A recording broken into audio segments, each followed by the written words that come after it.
Bonjour à toutes et bienvenue sur Bombe Inspirante, la chaîne des femmes qui veulent se construire une vie sur mesure. Vous avez peut-être vu la partie 1, sinon je vous invite à aller la regarder. Mais cette vidéo, c'est la deuxième partie d'une série de vidéos, mon parcours entrepreneurial, ou en tout cas mon parcours en tant que chef d'entreprise, puisque la précédente vidéo a relaté mes jeunes années jusqu'au moment où mon entreprise a été créée. Et dans cette vidéo, je vais vous relater mon parcours de chef d'entreprise, de la création de mon entreprise jusqu'à maintenant, en sachant que mon entreprise a démarré le 27 décembre 2015. Donc, pour faire simple, en général, je dis début 2016, puisque très concrètement, 2016 était ma première année en tant qu'entrepreneur. Donc, 2016, 2017 et 2018 jusqu'à aujourd'hui, le 25 octobre, mon parcours entrepreneurial, la croissance que j'ai eue, sachant que j'ai d'abord fait 1 000 euros, puis 2500, puis 6 000, puis 7 000, puis 9 000 et quelques, puis 10 000 et quelques, puis 15 000, puis 25 000, puis 35 000, puis 43 000, puis 38 000. Voilà, ce parcours-là, les choses qui ont fait que j'ai fait des bons, les choses qui ont fait que j'ai stagné, les choses qui ont fait que j'ai reculé. Je vous raconte tout. Donc, restez. Abonnez-vous à ma chaîne si vous ne l'êtes pas encore. Mettez un pouce sur cette vidéo si vous pensez que ça va être super. Et on se rejoint à la fin de la vidéo. Vous pouvez me dire en commentaire ce que vous en avez pensé et ce que vous en retenez. Donc, après 4 ans, 2012, ouais, quasiment 4 ans, à le souhaiter très fortement, mon entreprise est enfin créée. Elle existe. J'ai une entreprise. Donc, au début, c'était un e-commerce, sachant que j'ai très rapidement rajouté du coaching et des ateliers physiques à Paris. J'ai mon entreprise, je suis trop contente. Donc à ce stade, j'ai créé une entreprise sur la même thématique que la chaîne YouTube que j'avais démarrée en 2010. Donc j'ai une audience, j'ai des gens qui me suivent depuis des années, je me dis ça devrait aller. Je suis naïve au début je me dis que ce sera facile, j'ai pas de doute sur le fait que dès le début, ça ira. Je vais faire un bon chiffre d'affaires, machin. Sauf que ça ne se passe pas du tout comme ça. Ça se passe pas du tout comme ça. Je fais beaucoup d'erreurs, évidemment, dont j'ai pas conscience à l'époque. Je fais plutôt mal les choses. J'ai peur de m'exposer. J'ai créé mon entreprise, mais j'ai peur d'en parler. Pourtant, j'ai une chaîne YouTube, j'ai une page Facebook et tout ça. Mais à l'époque, j'ai encore cette timidité, j'ai peur de me montrer. Concrètement, j'ai peur de parler de mon entreprise. J'ai différentes peurs complètement cheloues. Je me dis, qu'est-ce que les gens vont dire? Je me dis, est-ce que ça va pas faire trop la meuf qui met en avant son entreprise ou trop la meuf qui se la pète? J'ai toutes sortes de trucs qui font que mon entreprise, 3 mois, 4 mois, 6 mois après sa création, des gens qui me suivent depuis des années sont encore en train de découvrir que j'ai une entreprise. Il y a du « Oh Maëlle, tu t'es lancée, mais c'est super !» Et on me dit ça en juin. Mon entreprise existe depuis 6 mois. Et je suis paralysée en fait. J'ai toutes ces peurs, tous ces blocages qui font que je communique pas assez, vraiment peu. J'ai beaucoup de mal. Mais je tente quand même des choses et je veux que mon chiffre d'affaires augmente. À ce moment-là, je fais 1 000 euros, 2 000 euros, 1 500 euros, 2 500 euros. Et je stagne pendant des mois. Et je tente des choses, mais pas grand-chose fonctionne. Je stagne. Et ça dure des mois. Sauf que, vu que j'ai perdu tellement de temps après avoir quitté mon entreprise, tout le temps perdu en vraiment un tas de conneries que vous découvrirez en téléchargeant dans la description, vous verrez un lien qui vous amènera à une série de 4 vidéos qui vous dit tout ce que j'aurais aimé savoir avant de créer mon entreprise. Donc où je rentre dans le détail des erreurs que j'ai faites qui m'ont fait perdre beaucoup de temps, plus en détail que dans cette vidéo que j'ai su à regarder en dessous de 20 minutes. Donc cliquez, accédez à cette vidéo, vous aurez le détail. Mais donc j'ai perdu beaucoup de temps au début. Mais ça s'est dit que ça termine. Mon chiffre d'affaires stagne, je tente des choses, mais ça stagne, il se passe pas grand chose, je peux pas me payer. Et mes assédiques se terminent. Donc le moment où j'ai un vrai moment de presque panique, c'est en juin 2016, parce qu'il me reste 6 mois à la City. Et je me dis 6 mois, oh mon Dieu, c'est horrible, c'est la fin du monde, etc. Alors, c'est assez intéressant parce qu'à l'époque, il y avait une dualité. Il y avait à la fois le fait que je bossais énormément. Je bossais du matin au soir. J'étais stressée par le chiffre d'affaires qui n'augmentait pas, mais en même temps, j'étais hyper heureuse. C'était mes 6 premiers mois d'entrepreneur. Je découvre un métier qui me passionne. Il y a tellement à découvrir, tellement à apprendre, tellement à faire. Je suis sur un nuage d'épanouissement personnel, vraiment. Et il y a ce petit truc qui est là, qui dit, ok, il faut quand même, c'est sympa et tout, mais il faut gagner de l'argent. Mais je suis vraiment, vraiment, avec le recul, c'est marrant, parce qu'il y a d'autres périodes dans mon entreprise, moins risquées techniquement, mais où j'ai été beaucoup plus stressée que cette époque-là, où j'étais dans la découverte du plaisir d'être entrepreneur, et là, c'était bonheur absolu. Mais bon, donc à ce moment-là, j'achète une formation Internet, ma première formation en ligne pour apprendre quelque chose. J'avais jamais fait ça avant, acheter une formation sur Internet, mais je suis désespérée. Et donc, il y a différentes personnes que je suis sur Internet depuis des années qui font ce genre de choses. Il y a Michael Ferrari et Cédric Anissette notamment, et plein d'autres que je suivais sur Internet depuis leur début à eux, et j'ai vu leur évolution, et ce moment où ils ont commencé à vendre des formations. Et j'avais jamais particulièrement adhéré, j'avais pas d'avis particulièrement négatif, mais j'avais pas d'avis particulièrement positif non plus. J'étais là pour le contenu et c'est tout.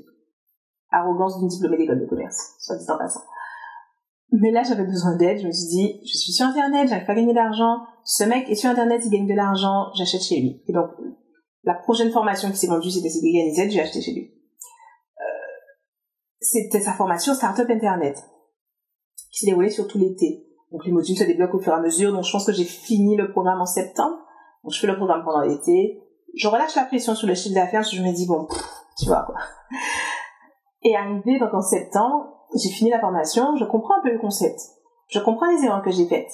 Mais en même temps, les conseils qu'il donne me font me dire, ça va pas avec ce que je fais. Ça colle pas. C'est-à-dire, lui, il parle de vendre des formations en ligne, moi, je vends du coaching, et je vends j'ai un e-commerce, je vends des accessoires, et il parle que de vendre des formations en ligne, et il délimite des domaines avec lesquels ça fonctionne, et je suis pas du tout dans ce domaine, je fais les cheveux. Donc, je me dis, c'est cool, c'est génial, mais ça marche pas pour ce business-là. Et à l'époque, j'envisage même de créer un nouveau blog tout de suite, sur lequel j'appliquerai ces conseils-là, parce que ça m'avait l'air vraiment intéressant, concrètement. Et puis bon, je continue de bosser sur mon business, le temps passe, je réfléchis à des options. Parce que je me dis, ok, il me reste plus que 4 mois d'ACDIC, plus que 3 mois d'ACDIC, plus que le temps passe. Et je me dis, qu'est-ce que je fais, je commence à paniquer. Bon, j'ai des économies. Donc c'est pas comme si, à la minute où les ACDIC s'arrêtent, je suis dans la merde. Mais quand même, je sais bien que les économies, ça fond comme neige au soleil, donc j'y pense. Qu'est-ce que je vais faire? Quel genre de boulot je peux trouver? Et ce qui est intéressant à ce moment-là, c'est que l'idée de retourner dans une carrière d'entreprise ne me traverse même pas l'esprit. Ce que je cherche, ce sont des petits jobs qui peuvent rapporter beaucoup. C'est vraiment là, je pense taux horaire, je pense qu'est-ce que je peux faire. Je peux donner des cours à des prépas. Je sais pas collège, c'est pas lycée, en prépa, ça me rapporte plus. Je suis diplômée d'école de commerce, j'ai fait prépa, il y a moyen. Je cherche frénétiquement du consulting, je cherche des choses où ça sera peu d'heures, mais bien payé, de façon à ce que je puisse continuer à travailler sur mon entreprise. C'était vraiment l'idée de retrouver un job, une carrière pour une entreprise. Non. Donc ça, j'étais assez contente. Parce qu'au moins, c'était sûr, ça. Mais j'ai peur. Et en octobre 2016, je vais à une conférence qui allait avec la formation que j'ai achetée. C'était un bonus. J'ai ma place à la conférence. Donc, j'y vais. Avec la peur au ventre, je vais toute seule. Je suis une introvertie, je suis mal à l'aise dans des foules, nanana, je sais pas à quoi m'attendre, je suis pas rassurée. Mais j'y vais parce que je me dis, je peux pas trop cracher sur de l'info. J'ai besoin d'aide, donc je vais voir si je trouve de l'aide à cet endroit. Et à cette conférence, il se passe 2 choses importantes. La première chose importante, c'est que je découvre un monde, tout un monde de gens qui sont à fond dans l'entrepreneuriat, tout le monde d'entrepreneurs à méga succès. Parce qu'il faut savoir que pendant mes premiers mois d'entrepreneuriat, j'ai rencontré des entrepreneurs, mais c'était des personnes qui vivotaient avec leur entreprise, des personnes qui avaient leur entreprise et qui travaillaient à côté, et des entreprises qui existaient depuis des années, 3, 4, 5 ans au plus, et qui, voilà, vivotaient tout juste, avaient des clients, mais sans plus, et des gens qui avaient aucun travail à côté pour vivre. Et je connaissais quasiment que ça, en fait, finalement. C'est ces entrepreneurs-là que j'avais rencontrés. Et ouais, j'avais pas j'avais aucune visibilité sur la possibilité d'être un entrepreneur à grand succès, je crois. Sauf les grands groupes, tu sais, les Coca-Cola, les Nike, j'en sais rien. Mon monde était étroit de ce point de vue. Et là, je découvre, donc avec les speakers qui sont sur scène, qui racontent leur histoire, des success stories de fous, mais de fous. Et en fait, ça réveille la compétitrice en moi. Ça titille la challengeuse en moi. Le fait de savoir que c'est possible, c'est-à-dire que immédiatement, je me dis, ok, c'est pour moi, alors. Le simple fait de savoir que c'est possible. J'avais jamais eu ça sous les yeux avant. Là, je le vois sous les yeux. Les gars racontent leur stratégie, ils racontent, c'était que des gars. Ils racontent comment ils font, ils racontent leur apprentissage aussi, le fait qu'ils sont partis de zéro, ils ont appris, ils ont appliqué, etc. Je m'identifie complètement et je me dis, bientôt c'est moi. Je me dis, bientôt c'est moi. Ok, je sens que c'est possible. Là, je ressens une vraie, je sais pas. Je me dis, même si je suis sur les cheveux, c'est pas du tout les domaines. Tous ces gens, ils parlent de consulting sur l'entrepreneuriat, sur la santé éventuellement. C'est toujours l'argent ou la santé, c'est rien d'autre. Mais à ce moment-là, je me dis non, c'est possible. Je me dis juste c'est possible. Ça y est, je me dis c'est possible. Et en plus, il y a un moment dans ce week-end où il y a David Laroche qui fait du développement personnel, vous pouvez le voir sur YouTube, il est sur scène, je le connaissais pas du tout d'avant, du tout ça, je découvre l'existence de ce mec à ce moment-là. Et il me fait une fin de bascule, un truc, c'est comme s'il y avait déjà un clou qui s'enfonçait, et là, mais vraiment d'un coup rentré, et j'ai basculé à ce moment-là. J'ai basculé à ce moment-là dans entrepreneur à succès. J'avais encore rien fait, mais dans ma tête, j'avais changé. J'étais littéralement, je me suis sentie différente. Je suis sortie de ce séminaire et j'avais rencontré là-bas des copines que j'avais perdues de vue d'avant. On se retrouve à la sortie et on se disait, mais c'était super, oui, c'était super, oh mon Dieu, il est super, oui, il est super. Et je dis, mais j'ai changé. Et il me regarde en mode, ouais, Maëlle, oui, c'était bien, changer. Genre, t'exagères un peu. Je dis, non, j'ai changé. J'avais les genoux qui tremblaient, j'avais les jambes littéralement qui tremblaient. Je tremblais de tout mon corps. J'étais tétanisée, bluffée, j'étais tremblotante, j'étais changée. Et je l'ai senti à l'intérieur de moi et c'était clair. À partir de maintenant, je suis différente. Et ce qu'il a fait, ce dont il parlait, c'est de s'autoriser, en fait, à y aller à fond. C'était enlever les barrières qui t'empêchent de vraiment fixer un objectif élevé et de te donner à fond, sans avoir peur d'échouer, sans avoir peur du ridicule. Il a parlé d'un truc qui a vraiment littéralement fait toute la différence. Il a dit, et c'était super, chacun a un truc qu'il anime. Et quand tu trouves ce truc, tu y vas à fond. Il dit, par exemple, il y a beaucoup de gens, c'est leurs enfants. On leur dit, cours et soulève cette voiture, sans raison. Ils auront peur en mode, courir, aller juste soulever une voiture comme ça, mais les gens vont me regarder, c'est gênant, c'est bizarre, mais qu'est-ce que les gens vont penser, à quoi je vais ressembler? T'as toutes sortes t'es fébrile, mais oulala, mais pourquoi, etc.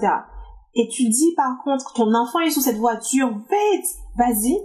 Et là, tout s'en va. Tu cours, tu soulèves la voiture, tu fais des têtes, des grimaces, t'es penché, t'es bizarre, mais tu t'en fous.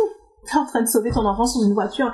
Pas une seconde, tu penses à la grimace de ouf que t'es en train de faire quand tu sauves la voiture. Pas une seconde, tu penses à ta position un peu squattée comme ça. Tu penses à rien. Tu fais ton truc. Ça, je me suis dit, oh putain. Mais c'est vrai, en fait. C'est comme si j'ai réalisé que je pouvais vivre ma vie entièrement sans jamais me préoccuper d'être ridicule, sans jamais me préoccuper de l'échec. Parce qu'au final, même si j'avais beaucoup travaillé sur mon perfectionnisme, beaucoup travaillé sur mon attachement à la réussite, à mon image sociale et tout ça, je réalise à ce moment-là que c'est encore bien là, en fait. Et c'est ce qui fait que j'ai parlé du fait que j'avais du mal à promouvoir mon entreprise, à parler de mon entreprise. Cette gêne, ça m'a fait réaliser le ridicule de cette gêne. Ça m'a libérée. Ça m'a libérée à ce moment-là. Je me suis dit, mais mon Dieu, mais qu'est-ce que je fais? Et j'étais changée. Et je suis sortie de là, prête à tout déchirer. Absolument prête à tout déchirer. Le mois suivant, littéralement le mois suivant, novembre 2017, j'ai fait quelque chose comme 8 000 €, alors que le mois d'avant, j'avais fait 2 000 €. Le mois d'octobre, j'avais fait 2 000 €. Ensuite, il y a eu décembre, ça a baissé un peu. Le feu d'origine était moins là. Ça a baissé un peu, puis c'est remonté. Et ce qui s'est passé aussi à ce moment-là, c'est que j'ai intégré le mastermind de cette organisation qui proposait. Ça coûte 8 000 €, truc d'élite, machin. Et là aussi, j'ai ressenti en moi une certitude que je devais y aller, que c'était pour moi, que oui, c'est cher, que techniquement, je vais pas me le permettre. Je gagne 2 000 € par mois. J'ai aucune perspective de gagner plus, a priori. Je fais des économies.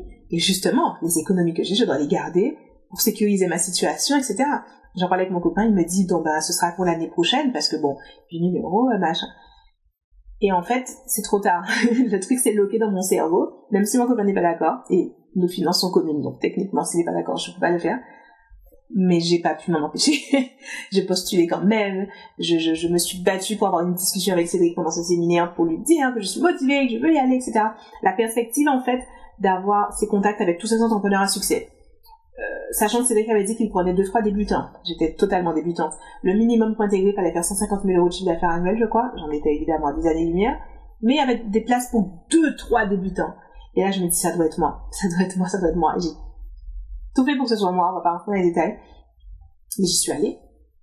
Et malgré le fait que mon copain était pas trop d'accord, j'y suis allée. Et ça a aussi fait une immense différence. C'est-à-dire que j'avais l'énergie du mastermind qui a totalement fait mon mois de novembre, mais le mastermind a commencé fin novembre. C'était la première rencontre, donc un mois après fin novembre. Donc moi, je suis déjà contente des ventes que j'ai faites en novembre. Et là, première grosse claque sur les objectifs. Je crois que je me fixe des objectifs élevés. Je crois que je suis en train de me challenger. Et je rencontre les frères Savreux, qui ont un super business qui, à l'époque, faisait 150 000 euros par mois de chiffre d'affaires, un e-commerce, avec une marge d'à peu près 20%. Et aujourd'hui, ils font 1 million d'euros mensuels de chiffre d'affaires. Donc, des ouf, ces mecs. Et ils me challengent, mais ils me challengent de fou. Cette stimulation-là, elle a vraiment tout changé pour moi. Parce que du coup, il m'a fait le truc de mais oui. C'est-à-dire qu'au final, je croyais que je me fixais un objectif élevé en doublant en essayant de doubler mon chiffre d'affaires. J'ai dit que c'était rien. Donc, je me suis fixé un x10, je crois que c'était. J'ai réussi à faire x3,5. C'est-à-dire vraiment au mastermind suivant, il fallait que je sois arrivée en ayant fait x10. Je suis arrivée en ayant fait x3 ou 4, je sais plus. Et à partir de ce moment-là, en fait, je suis rentrée dans où je me suis toujours fixé des objectifs plus élevés. C'était vraiment, et quand je vous dis élevé, je vous dis élevé. En fait, tellement élevé que je n'ai jamais atteint l'objectif de toute l'année 2017 et jusqu'à aujourd'hui. J'ai jamais atteint l'objectif parce que mes objectifs sont toujours au firmament. Et l'intérêt de se fixer des objectifs au firmament, c'est vraiment comme l'expression, tu vises les étoiles, t'atterris sur la lune. Et c'était vraiment ma philosophie de me fixer des putains d'objectifs. À chaque fois, de cette première fois là, novembre 2016 pour le mastermind, je me suis fixé l'objectif de x10. Finalement, j'avais fait, je sais plus combien c'était, mais j'avais fait quelque chose qui était au-dessus de ce que j'avais été fixé avant. Et de là, j'ai continué à chaque fois à me fixer de gros objectifs. Et il y a eu des moments difficiles. Il y a eu, le premier coup a été avril et mai 2016, où on croulait sous les commandes. Parce qu'à l'époque, j'avais créé un programme en ligne, mais j'avais aussi encore mon e-commerce. Produits physiques, on emballait nous-mêmes, on achetait le stock, on emballait nous-mêmes.